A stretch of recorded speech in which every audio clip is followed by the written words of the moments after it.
امریکہ اور ایران کے درمیان امن ڈیل ہو گئی ہے اور آبنائے ہرموز کھل گئی ہے، تو کیا اب پکا امن قائم ہو گیا ہے؟ اسی حوالے سے بھی لوگ میں کچھ اہم پوائنٹس پہ بات کرنی ہے۔ دیکھیں، ابھی سے کچھ گھنٹے پہلے کی بات ہے، پاکستان کے وزیر اعظم شہباز شریف صاحب نے اعلان کیا کہ امریکہ ایران کی ڈیل ہو گئی ہے اور اب اس پہ سائن ہوں گے جمعے کو سوئٹزرلینڈ میں۔ شہباز شریف صاحب کی بات کو ڈونلڈ ٹرمپ نے اپنے سوشل میڈیا پہ شیئر کیا اور ایران نے بھی اس بات کی تصدیق کر دی ہے، تو یہ بڑی خوشخبری ہے۔ اس خبر کا آپ کیا کامنٹس کرنا چاہیں گے؟ آپ دل کھول کے بول سکتے ہیں۔ خوشخبری اس طرح سے ہے کہ عالمی امن قائم ہو گیا ہے، ہو رہا ہے کیونکہ امریکہ اور ایران کی اس جنگ سے پوری دنیا میں مہنگائی ہو رہی تھی، ایون امریکہ میں بھی، جہاں ایران کے میزائل تو نہیں لگے لیکن مہنگائی کے میزائل لگے اور امریکی عوام بھی اس بات سے بہت ہی پریشان تھی۔ تو اب پاکستان نے ایفرٹ کی، اللہ تعالیٰ نے اس میں کامیابی کر دی، تو ان کا جو ہے امن معاہدہ ہو گیا ہے۔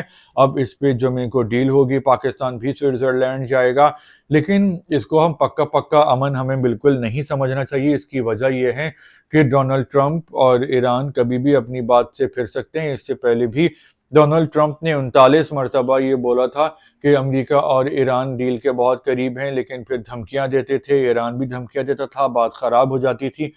تو ڈونلڈ ٹرمپ اور ایران کبھی بھی یو ٹرن کر سکتے ہیں۔ اس کے علاوہ اب تو ڈیل ہو گئی ہے اور سائن ہونا باقی ہے، لیکن سائن ہونے کے بعد بھی 60 دن امریکہ اور ایران بڑی بڑی باتیں کرتے رہیں گے، ایک دوسرے کو دھمکیاں دیتے رہیں گے، کیونکہ یہ ایگو کی جنگ ہے۔ یہ دونوں بہت ہی گھمنڈی ہیں اور یہ دونوں ہی مذاکرات کی ٹیبل پر اور میڈیا وار میں جیتنا چاہ رہے ہیں۔ اس کے علاوہ انڈیا اور اسرائیل کے سینوں پہ سانپ لوٹ رہے ہیں، اور اسرائیل یہ پوری کوشش کرے گا کہ کسی بھی طرح جو ہے امریکہ ایران کے جو معاملات ہیں ان کو خراب کرے، دوبارہ جنگ کروائے۔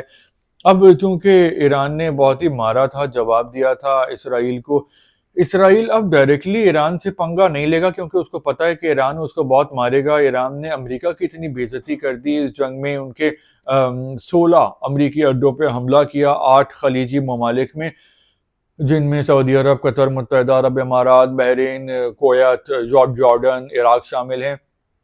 تو عراق تو بہت ٹھکائی لگائے گا اسرائیل کی اگر اب اسرائیل نے ایران پہ حملہ کیا، لیکن اسرائیل یہ کوشش کرے گا کہ کوئی نوٹنکی کرے، فالس فلیگ ڈرامہ کرے اور امریکہ ایران پہ دوبارہ حملہ کر دے، تو معاملات نازک ہی رہیں گے اور دھمکیاں دی جاتی رہیں گی اور ہلکی پھلکی میرے خیال ہے جھڑپیں بھی ہوتی رہیں گی۔ تو اسرائیل سے سب کو ہوشیار رہنے کی ضرورت ہے۔ دیکھنا یہ ہے کہ امریکہ کے صدر ڈونلڈ ٹرمپ اب اسرائیل کو کنٹرول کرنے میں کامیاب ہوتے ہیں یا نہیں، کیونکہ اسرائیل نے لیبنان پہ کچھ گھنٹے پہلے بھی حملہ کر دیا تھا اور ایران نے کہا تھا کہ وہ اس کا جواب دے گا۔ خیر، پریڈکشن سیاسی پہلے ہی کر دی تھی 2 مہینے پہلے کہ یہ معاملہ آہستہ ٹھنڈا ہوگا، ایک دم نہیں ہوگا، اور ڈیل ہو جائے گی، تو ڈیل ہو گئی، لیکن ابھی بھی اس کو پکا امن نہیں سمجھیں جو اگلی پریڈکشن ہے، اور ان کی ہلکی پھلکی ٹھاٹوں اور دھمکیاں اور بدتمیزیاں چلتی رہیں گی اور اسرائیل بھی کوشش کرتا رہے گا، یہ اگلی پریڈکشن ہے۔ لیکن معاملہ یہاں تک پہنچا ہے تو اللہ کا شکر ہے کہ یہ بھی بہت بڑی کامیابی ہے۔ آپ بھی اس حوالے سے کامنٹس کر سکتے ہیں۔